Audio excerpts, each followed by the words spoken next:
Greetings, urban farmers, gardeners, and healthy food visionaries. Greg Peterson here, and welcome to the 285th episode of the Urban Farm Podcast, where 3 days a week we work together educating and inspiring you to become part of your food revolution. Growing plants that thrive in your yard is a lot easier than you think. It starts with saving your own seeds and letting them remember what they already learned. Just text SEEDS to 33444 or visit iwanttosaveseeds.com and you will receive our free webinar about why seeds matter, why saving them is easy, and how to save your own. Today on our podcast, we have someone who is dedicated to bringing the food revolution to impoverished neighborhoods. We're talking to Cyfrin Barefoot about From Poverty to Paleo, an incredible journey from farmer to chef. Cyfrin's childhood was rooted in deep poverty in the Detroit ghetto. As an adult, she raised 6 children and found an avocation of fighting for food justice. She made her living as an organic farmer for 7 years and later founded a nonprofit that established and ran a 32-acre organic farm. Spurred by memories of childhood hunger and informed by years of farming, Cyfrin's creative instincts came together in the creation of the Free Farms Project. She obtained a business degree and then created Savor Tooth Paleo, a gluten-free paleo bakery. Company profits will be funneled into acquisition and development of land in impoverished neighborhoods, as well as funding ongoing food production. The fresh organic food produced on these free farms will be available to area residents for free. Welcome to the show today, Cyfrin. Hey, Greg. It's wonderful to be here. So I shared a bit about you. Can you fill in the blanks for us and share more about the path you took to get where you're at today? Sure. It's been a very interesting life for me. I often say I feel like I've lived 5 lifetimes already so far. I'm getting ready to turn 55, just to give some reference, and it's been quite the journey. I was born into the Detroit ghetto to a homeless mom who had been kicked out of her family and was not doing very well. Wow. And she continued, unfortunately, to not be doing very well. So I consider myself feral. I raised myself. I am blessed in that I ended up not having imprinting that most people have. So I didn't have family values. I didn't have community values. I didn't have leaders. I didn't have anybody who gave me their view of the world. I had my own view of the world.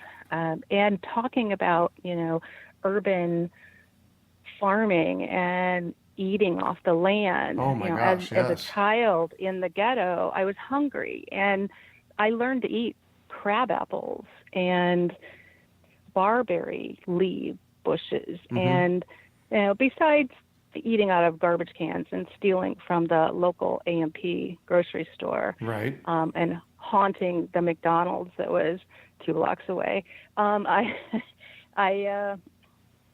did a lot of foraging as a urban 5, foraging, 6, 7-year-old child on the streets of Detroit. This was the 1967, 8. I was there for the riots. It was a very interesting time period. So that set the foundation for a lifetime of foraging, of seeing the world through a different lens, of becoming really connected with food at an early age. Well, yeah, that would have been the place that your life revolved around in an early age. It's like you got to get fed every day. Yeah, and that's very interesting to do as a young child. At 7, I ended up being taken by the state and went into a orphanage, and I was there for a couple of years, and then I was put through a series of foster homes. So I then had regular meals, that were prepared for me. I didn't have a choice in. And by the age of 17, I was back on the streets of Detroit and doing my own thing. I had run away. I was sick of the system. I was ready to just go take the world on myself. And again, without any mentors or resources or anything. Mm-hmm. And, I kind of took the world on. I wasn't afraid of anything. But I was longing for connection.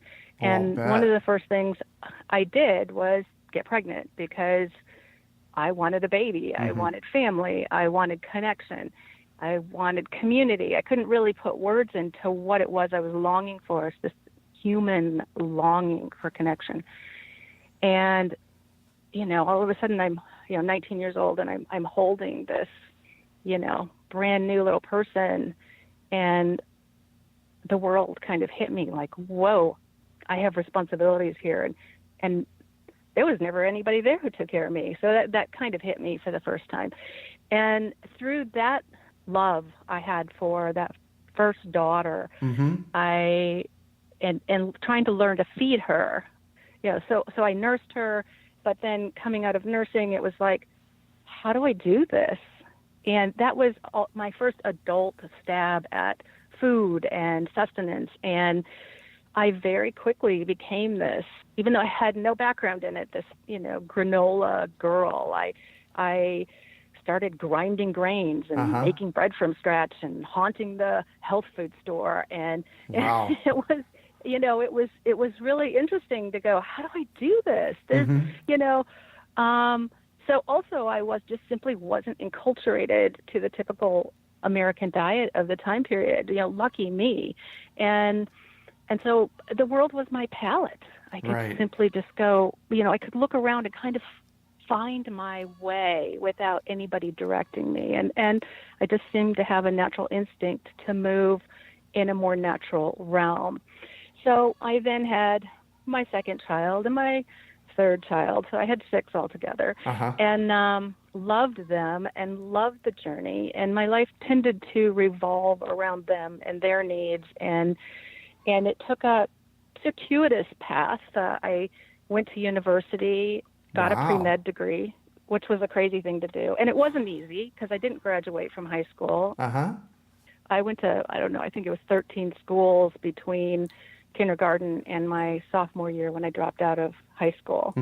And so I then entered a university and had to do all the remedial courses. But I did it. It was really hard. And went through that process with kids in tow. I was single mom, 3 kids. Right. This was like the early 80s, the 80s, right? Yeah. Mid 80s. Mid 80s, And I finished that in 91, and except that I was on this path to go to med school, and I was like, why am I going to medical school? It's basically, I'm just not the career-oriented person. I'm more this natural granola girl, right? And I was already doing natural medicine, and I'm also this, I didn't know it yet, but I'm an activist. I am constantly trying to help other people see the world a different way, or I was at that point. I've changed a little bit as I've gotten older. Haven't we all? So I then left school, did not go on to higher education at that point, and went and lived off the land for a decade. So I uprooted my kids. We had been in Texas temporarily while I was going to school, and I came back to the Pacific Northwest, which is where I had come from. Well, I went from Detroit to the Pacific Northwest, to Texas, back to the Pacific Northwest. And I did this living off the land stage. I decided that I just wanted to hang out with my kids. I wanted to homeschool them. I wanted to live off the land. I wanted to learn to farm. I all of a sudden had this just, I'm 30 basically, and have 3 kids, getting ready to have a 4th. And I had this irresistible urge to learn to farm. I wanted to grow my own food. And I also had this very strange experience. I was listening to public radio, and they had some story about like 3/5 of the world or something at that point were living without running water. And it really hit me upside the head that what a privileged life I was Mm. leading, even though I Mm-hmm. was living in poverty, really, according to the U.S. I was like, I wonder what it'd be like to live without running water. And so I did this really crazy thing. I was at a point in my life ready for change. I moved my kids out to a 40-acre piece of land and built a house and lived without running water, hauled our water, didn't have electricity. Wow. So I did this very fringe living off the Uh-huh. land thing. And I put in my first garden, and I became a master gardener. I went and did that whole thing Master gardening and program. just Yep. fell in love with food and food production. And again, just wanted to become a farmer, just had Mm-hmm. this insatiable appetite to become a farmer. And I met this guy who was a farmer, and we ended up having a romantic relationship. And he was farming, and I said, I want to move in with you. I want to learn to do this. And so he taught me how to farm, and I spent 7 years farming with him and became a certified organic farmer, did hundreds Wow. and hundreds of farmers markets, really put us on the map at that point. So the other thing I learned is I had this incredible skill of engaging people Mm-hmm. and luring them in, if you will, to participate in what I was doing. Uh-huh. And through that, let's see, so this would have been around 2000, 1998, 2000. I then became passionate about the environment and specifically agricultural issues, related to pesticides and Right. human health, related to Mm-hmm. toxins. And, I was really waking up to the fact that we're exposing our children to so much stuff that they shouldn't be exposed to, that are then really messing with them neurologically, hormonally. And I became enraged as a mom that this is not a fair world that Mm. my children are being raised in, and they're Right. being exposed to things that I'm trying to keep them from being exposed to, and I can't keep it away from them. And that passion led me to form a nonprofit called PEACH, which is People for Environmental Action in Children's Health, whose goal was to reach out to parents and educate them about making better choices for what Mm-hmm. their children were being exposed to. That nonprofit ended up running for 12 years, Wow. and in the end, or in the last 5 years, we decided to go into organic farming, and we had a 32-acre nonprofit organic farm that engaged 1,000 volunteers a year and grew food for people who had less resources. Mm-hmm. So during that time period, I really learned to work with government agencies, write grants, raise money, and really connect the dots as far as what it is to be lacking resources and having access to nutritious food, fresh grown, Yeah. healthy, organic food. And that has, since, I don't know, 2008, I've had this passion to provide resources for people who are lacking resources, or Mm-hmm. mostly food, like, Right. creating access to healthy, fresh grown, nutritionally dense food. And lots of learning that happened about that. Um, It and sounds like it. in the process, I had kind of my first phase of what I'm doing now, which is I started a grocery store with the goal of raising money to help fund the nonprofit work I was doing at that time. What I learned about myself was I really hate asking people for money. I'm an introvert, and it was always this, my gut would hurt, and I just would feel like I just hated, and it was like what I set myself up for because of the nonprofit work that I had Right. established. Was I was constantly having to ask people for money Mm-hmm. and write grants, and it was just painful. And we'll come back to that in a little while and talk about where that all went. But basically, I failed at what I was trying to do. It got very big. I got quite popular, famous Mm-hmm. in my region, and was able to really make some really cool impacts. Early in the work, one of the things that I did is I had this experience. So I've lived in poverty most of my life. I don't live in poverty anymore, but while I was raising my children, I certainly chose to live in poverty, and certainly chose. I had an education. I could have done the workaday world, put my kids in daycare, put them through the public education system. I could have done all of that. I didn't see that as something I wanted to do. So I always knew that I was choosing poverty. It wasn't choosing me. But because of that, I was on the systems that you're typically on when you live in poverty. I received food stamps. I got WIC, Women, Infants, and Children's Nutrition Program, foods, free foods. And at the time, the WIC program basically gave you milk and cheese. So this would have been 2000, milk, cheese, cereal, foods that I don't consider nutritious or really good food. Here I was an organic farmer, a certified organic farmer, and I'm growing this great food, and I'm really clear about that. And I've got enough of an education to know the difference, and I wouldn't feed my kids these foods. And so what I would do is I would go to this big grocery store in Spokane that had a health food section. I would sneak, their better, their organic cheese, their organic milk, their a better cereal. And I was able to hoodwink the system during that time period. And so even though it was against the rules, these things could be purchased with these vouchers, and people weren't clear about that. So I was able to just get away with this until one day I was in the store, this big store. It was very busy. It was a Friday afternoon, rush hour at the grocery store. And I got to the register, and I happened to pick, the store manager was running the register.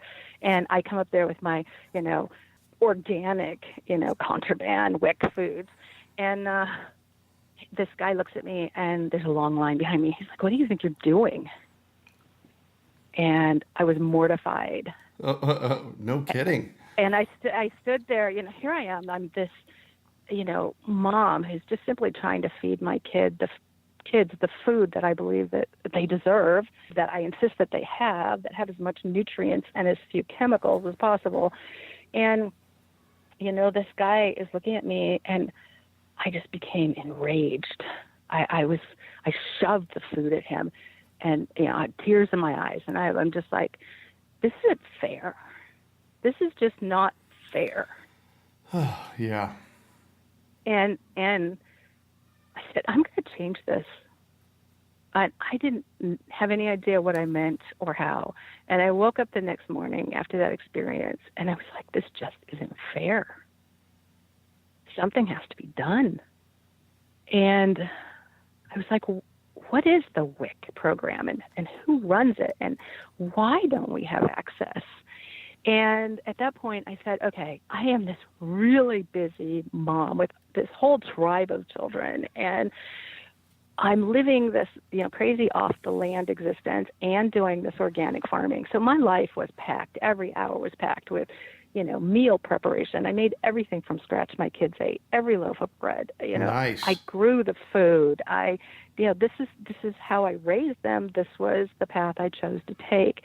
And I said, okay, I'm going to take 15 minutes a day because that's all I've got.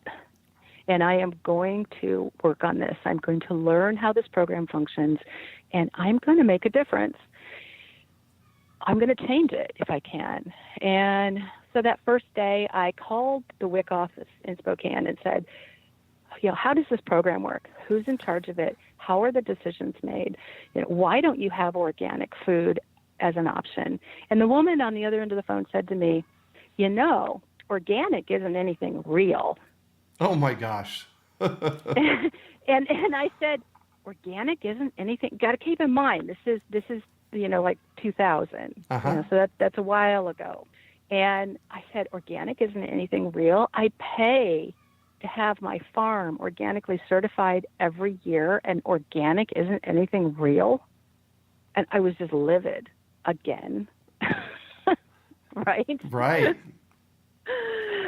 So I spent the next year learning, who runs the WIC program, who's in charge of it, how does the governor relate to it, how does the Secretary of State relate to it. I learned the whole scheme. How do things change? I learned that every 2 years the food package was worked on. It was done state by state. There were some federal mandates related to it. Right. And I said, oh, we can change this.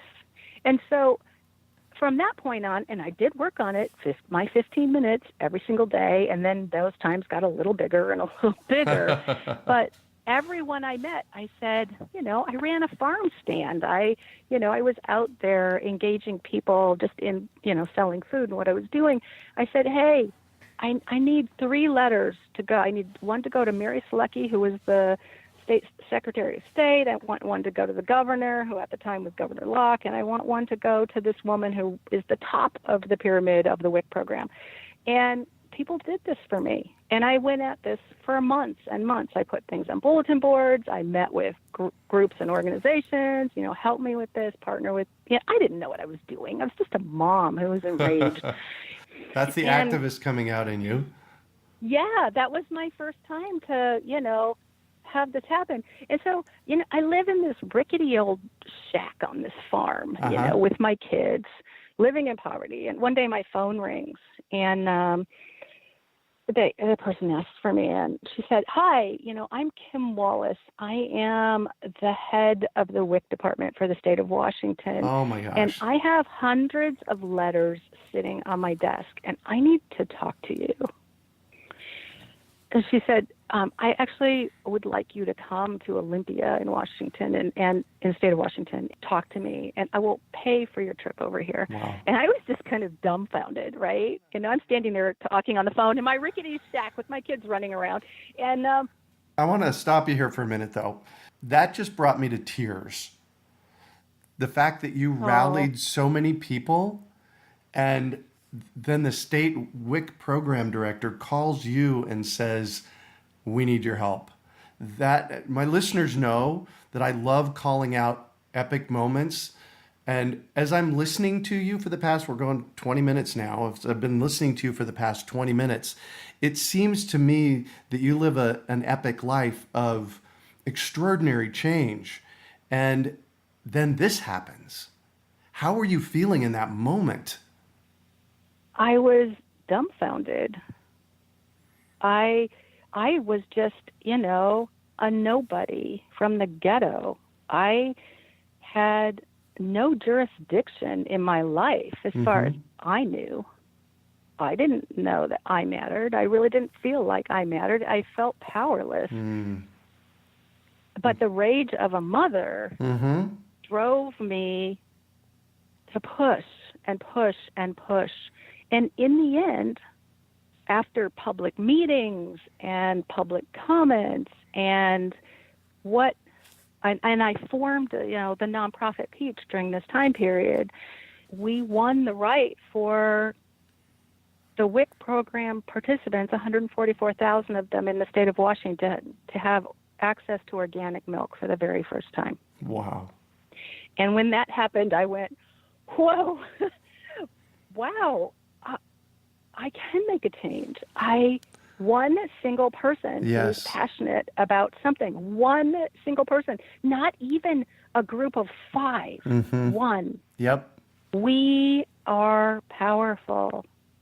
Our precious life, this thing we live, we individually are powerful if we choose to be. That was my waking up. Yeah. I like to say that we're powerful beyond our own belief. We just have to stand up and do something with it. Yeah. And I think we just so often simply feel powerless. Powerless even in our very simple parts of our life that we live. And we are not powerless. We are not. Yeah, we can all make that difference. Just choose. Right. So that's that's my story. That is the early part of the story. And my life went on to where it is now, to unfold into some much larger dreams, some much longer vision. So tell me about this Free Farms project that you're currently running. So Free Farms was born out of the nonprofit work that I did, where I ran a 32-acre nonprofit farm. I was an organic farmer. I had already, saw the challenges. Not only, personally, I lived the challenges of being resource restricted. Because I was an organic farmer, it means I could really grow and tap into producing my own food and providing that for my children. Mm-hmm. But I could see that, as a child, I lived in the ghetto. There was no easy access. Of course, somebody should have been feeding me. Somebody should have been helping me. Right. But there just wasn't easy access as a child to good food. And then, as an adult, hanging out with folks who were resource challenged, it was so obvious that they were stressed beyond belief to get access to the resources that were available, the food stamp program, there's all of these barriers and challenges and paperwork and requirements and proving that you live in poverty. And it's exhausting being poor. Mm-hmm. I think a lot of people don't understand that, there's this whole, welfare queen, right? You're laying on a couch and your kids are running around and you have all these things provided for you. It's like, no, reality is you're constantly stressed out because your electricity is about to be disconnected and your food stamps have run out because you don't have enough money to buy really good, nutritious food. And you end up eating ramen and, the cheapest of the cheap things and go hungry part of the time because food stamps aren't enough. And I was, I get this. And I was, and so as I matured, out of my last phase, which was starting a nonprofit and creating resources. Mm-hmm. So I'm going to go a little out of order here because I know you want to share something. And the question I have for you is, can you talk about a time you failed, how you overcame that failure, and what you learned from it? Yes. Failure. That great teacher. I very often like to say that, really failure is the greatest teacher. Mm-hmm. So here, I'm living this rich life. I'm living it from the standpoint of choosing to be impoverished, which had a lot of challenges. And at the same time, I was building things and engaging people. And so I built this nonprofit and I had to fund it, which was asking for money. But I also said, I'm tired of asking for money. So I started a grocery store. It was called Fresh Abundance. And it got really big. Really big. And even though, really big, in its fourth year, it grossed $800,000. Wow. But that ghetto person, never had any training in how to handle money. I had no training in how to run a business. Mm-hmm. And so people loved my mission. They believed what I believed. And so they threw themselves behind it, and the thing grew. But in the end, it ended up being built of tissue paper because it didn't have the right foundations in business. It didn't have the right accounting systems. It didn't have the right infrastructure. And I was challenged by people who were selfish and didn't have the right motivations, who came in to work and help me. Right. And so I was lacking the ability to pick good people. I didn't understand good infrastructure. And in the end, in 2008, we had an economy that was not thriving. And between that and these other factors, the business went under. Mm-hmm. So the grocery store got really big, and then it collapsed, basically. I'm sorry. And if you want to talk about an epic failure, that was an epic failure. And then the other thing that happened, so I had both a 501c3 nonprofit and I had a business that was a business.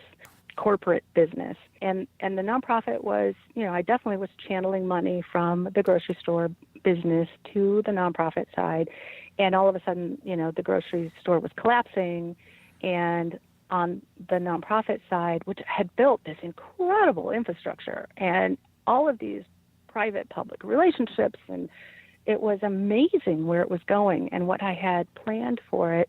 But the farm director there, who I had been involved with for years, the person who taught me to farm, who shall not be named, he was jealous, and he was jealous of how much attention I got, and he wanted more attention. And this project that we had put together was all of a sudden in jeopardy. He got an inheritance, and he went to the landowner. We had a contract with the landowner, which we were getting behind on now, or a lease-to-own contract. And he just said, I want to run this, and I have money. And she sent me a letter and said, you're in default of your contract, and I'm pulling it. Wow. And my life's work, basically, that I had put 12 years of work into, was yanked out from under me. And there was nothing I could do. And I was a public figure at that point, and I was embarrassed. I'll bet. And sad. And I basically ended up going into a really deep depression. I didn't crawl out of my bed for a month. I had gone back to school. I decided, as everything began to unravel, that I really needed to understand business better. And so I had 2 years earlier started in a business program at a local university. Oh, good. And so I was 2 years into my program getting a business degree when all of this happened. And I crawled into bed and I just quit going to school that quarter. And my life just unraveled. I had all of this oomph and all of this power, and I had done all these great things, and all of a sudden I just felt powerless. I felt defeated. I just was questioning myself, like, who do I think I am that I can do this? Or that maybe I really never did anything and I just thought I did. No, I can clearly see that you did things. So what did you learn from it? The number one thing I learned is that I need to put myself first. Wow. A very interesting lesson. Very powerful. I had always self-sacrificed. I had always put my own needs on the back burner. Yep. I had always pushed too hard, stressed too hard, did whatever it took to take care of everybody else. And for the very first time in my life, I went, I matter. And it was life-changing for me. Yeah.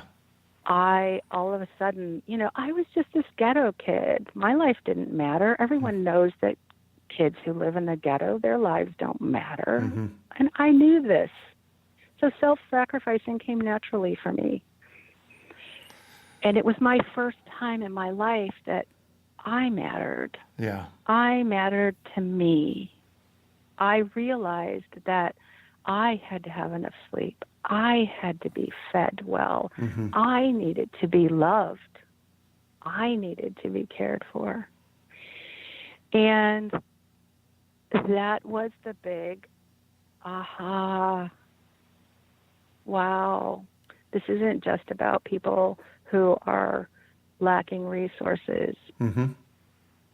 This is a paradigm shift. You must take care of yourself first. If you can't take care of yourself, then you need to not put resources and energy into taking care of anybody else. Yeah. Amen to that. And from that point forward, that has been how I have lived my life. I always take care of myself first, every single day. Good. It's powerful. Yeah. It's really, really powerful to take care of yourself. Then when you've done that and you're well-nourished and you're not stressed and you've had all the sleep you need, now you're in a position where you can look around you and say, hey, where can I stick my hand out and pull somebody else up? Yep. Yeah, So exactly. that's where the place that I live now. So in 2012, Mm-hmm. after everything fell apart around me, I was heading into my last year of school. I call it my blank canvas year. My life, I got rid of everything I owned. And I said, okay, I'm going to finish school. What am I doing with the rest of my life? I no longer have this nonprofit that I thought I was going to spend the rest of my life working on. Uh-huh. I no longer have the business that I thought I was going to spend the rest of my life growing. I'm, 2/3 of the way through getting a business degree. It was a blank slate for this crazy ghetto kid who saw no boundaries, right? Yeah.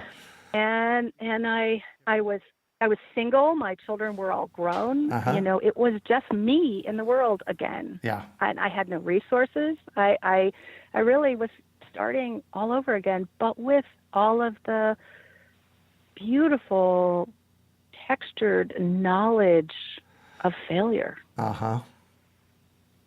You and I are about the same age. I'm 56. And in the times of my life that there was that lull between either a success or a failure and what there was for me to do next, those are the most exciting, richest times for me. I totally agree with you. Yeah. Like a blank canvas. Yeah. You can do whatever you want. You have knowledge. Yep. You have the skill. You can. Mm-hmm. There are no barriers. And it was delicious. I'm like, I have a blank canvas. What do I want to fill it with? Yeah. And I really took my time and said, all right, I finished my last year of school. I graduated with my business degree. So I had success of failing at a business that got pretty big. Yep. And I had all of the classroom experience. Now I knew how to write a budget, do spreadsheets, calculate everything, understand labor. How do you hire people? I learned all that from both failure and from the classroom. And that put me in a really unique, powerful place. So I said, okay, well, let's look at my life and what made me happy and what did I hate. And I really took the time to get to know myself again. And I said, all right, I really despise asking people for money. Don't ever want to do that again. And I really need to morph my project of creating healthy food for impoverished people into something more dynamic. Those two things really came together for me. And I said, okay, that means I need millions of dollars, right? So all of a sudden, for the first time, the ghetto kid says, I need millions of dollars. I'm okay with making millions of dollars. It's like I wasn't okay with that before because one, I didn't deserve it. And who was I to think I should, raise through our caste system and go to a different level? But this was when I overcame that boundary. And I just said, all right, what is it that I know how to do that I can go create a business that can make millions of dollars? And I said, I can make any kind of food. And I had changed my own personal diet in 2012 and became paleo. And I was like not finding foods on the market. And I said, I'm going to design foods for the paleo market. I'm going to go that direction. So I'm going to go start a business from scratch with no money, which I did. Yay. I had $5,000 to my name when I started Savor Tooth Paleo. I moved to a little tiny impoverished town where it was really cheap to live and there was space everywhere. I got a little tiny bakery space, 400 square feet for super, super cheap, couple $100 a month. Wow. And I took off from there. And I want you to know I've never gone and worked or raised money for what I've done. This is a bootstrapped company. And nice. I want to jump in here because I had an experience about 3 or 4 months ago. I was on the Azure Standard website. They're one of my suppliers of food for us here at the Urban Farm. They're a bulk buying club, so to speak. And I saw this, what looked like an incredible product. So I'm on Azure Standard's website and I find this product called Savor Tooth, that's Savor Tooth Paleo Pizza Crust Mix. And it's like, ooh, this sounds good. So I immediately buy one. I only buy one at a time in case I don't like it. I immediately bought one, and it got delivered a couple weeks later. And Heidi and I made it up, and it was absolutely incredible. And so then I actually looked up your website, savortoothpaleo.com, and I started looking around at the different products that you had. And my experience with your product so far has been just extraordinary. So tell us how you got to the place of doing this paleo pizza mix and what's in it. Okay, so I started this company. I said, okay, I need to take a health food product national, and that will give me access to the cash flow I need for my project that I want to fund. So now we'll talk about what it is. What is this thing that's going to make the money that's going to fund the project, the Free Farms project? And we'll talk a little more about what that is in a minute. But Savor Tooth Paleo is now 3.5 years old. And so it's still a very young company that is bootstrapped and was really tiny when it started.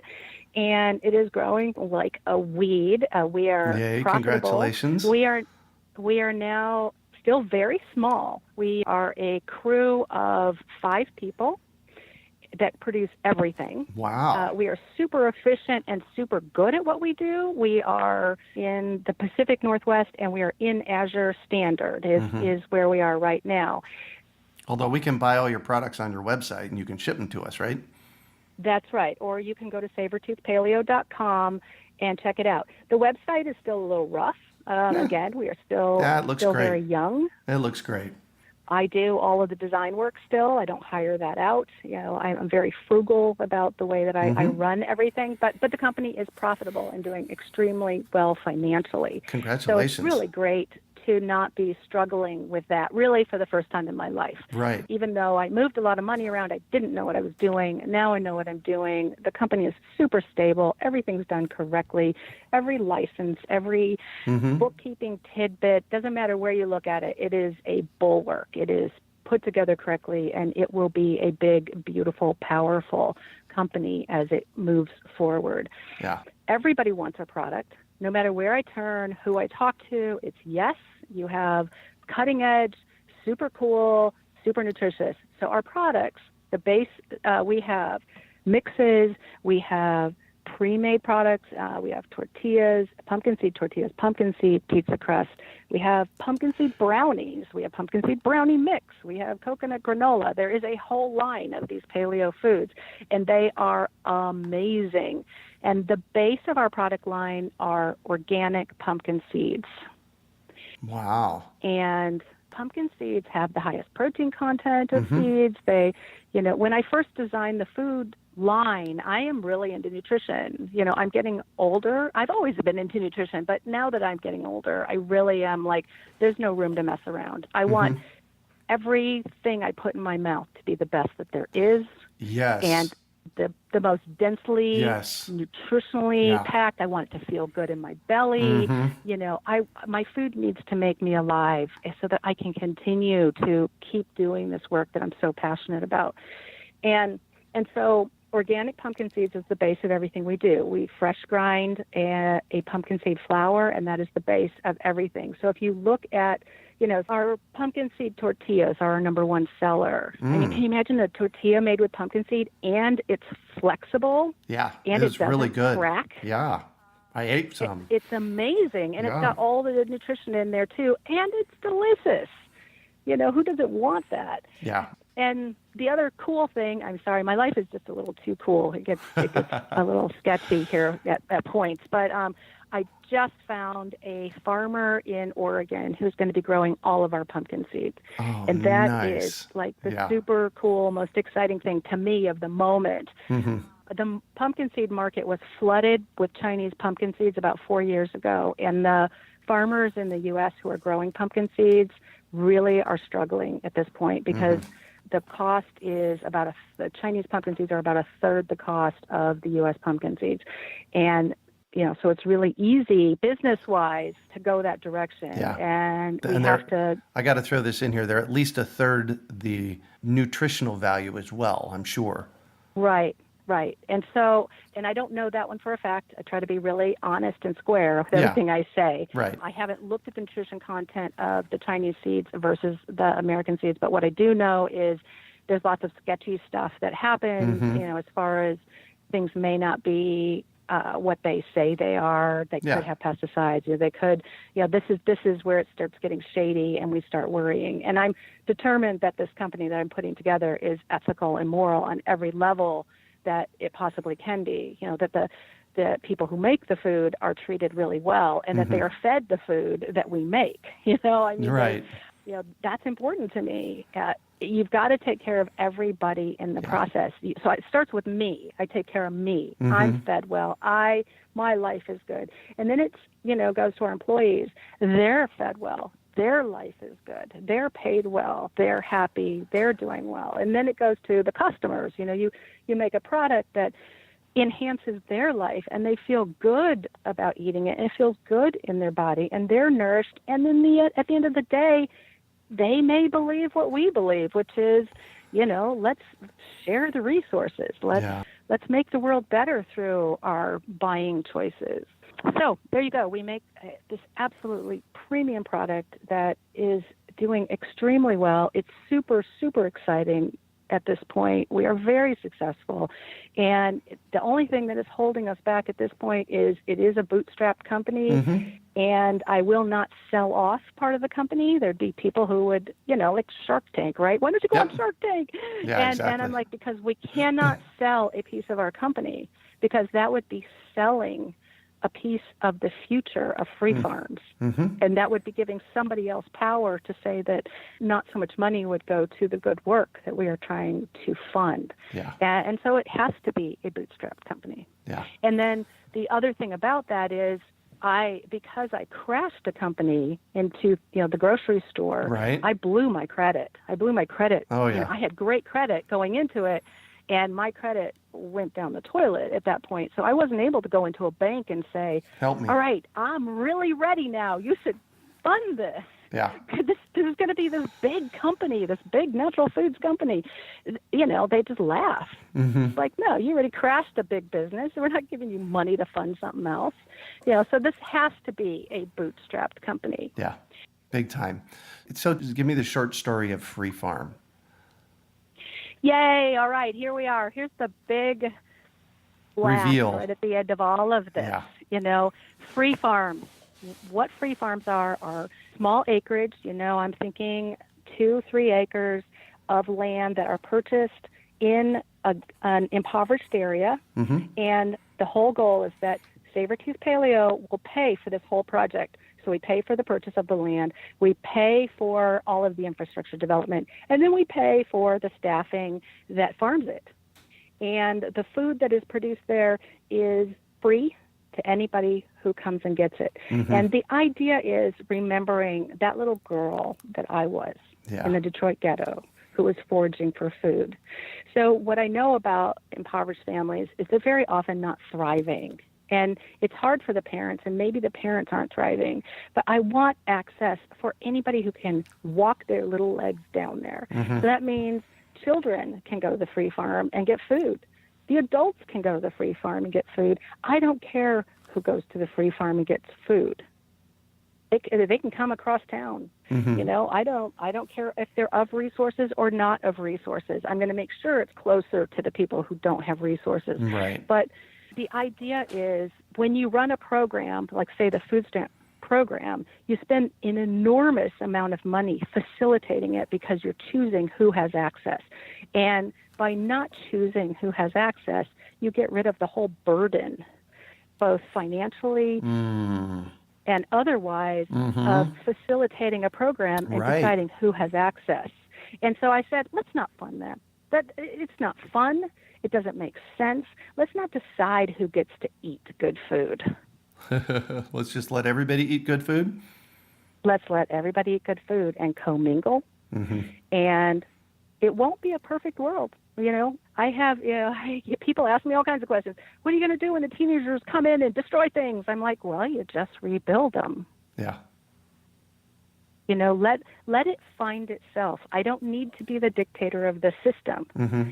My job is to make the money, to fund it, and provide the food to the people who want it, and that's it. Not to encourage them, not to, tell them they should, not to educate them, not to anything. Just simply provide access and let those who want access have it. Well, and when you're doing it in neighborhoods, I'm sure you're going to plug it into the neighborhood so they'll take ownership of it. It'll have whatever life it has. Those who want to participate will. Mm-hmm. Those who have questions and want to help grow it will. Those who only just want to get it and take it home and eat it will. Yeah. And that's fine. It's not my job to decide where somebody is on their path. Yeah. My job is to raise the money to create access. That's all I care about. That's my passion. Wow. And so what I see is a person that's actually going to make this happen. It's definitely going to happen. Yeah, from what all the groundwork is laid at this point. From what I've seen over the past almost hour that we've been chatting, you make things happen. And I do. Yeah, and one of the things that I love about me saying that is the way you claimed it, because you've said it multiple times in our interview that you grew up on the streets of Detroit, and who are you? And you've shifted that, who am I, to, hey, I'm somebody that can make a difference, and I do. And that too is epic. Right. And my message to everybody out there is, this is your life, your precious, precious life, and it matters. And you can do anything with it. Yeah. So I'm going to shift on you now. We've already talked about a failure. What do you consider your biggest success?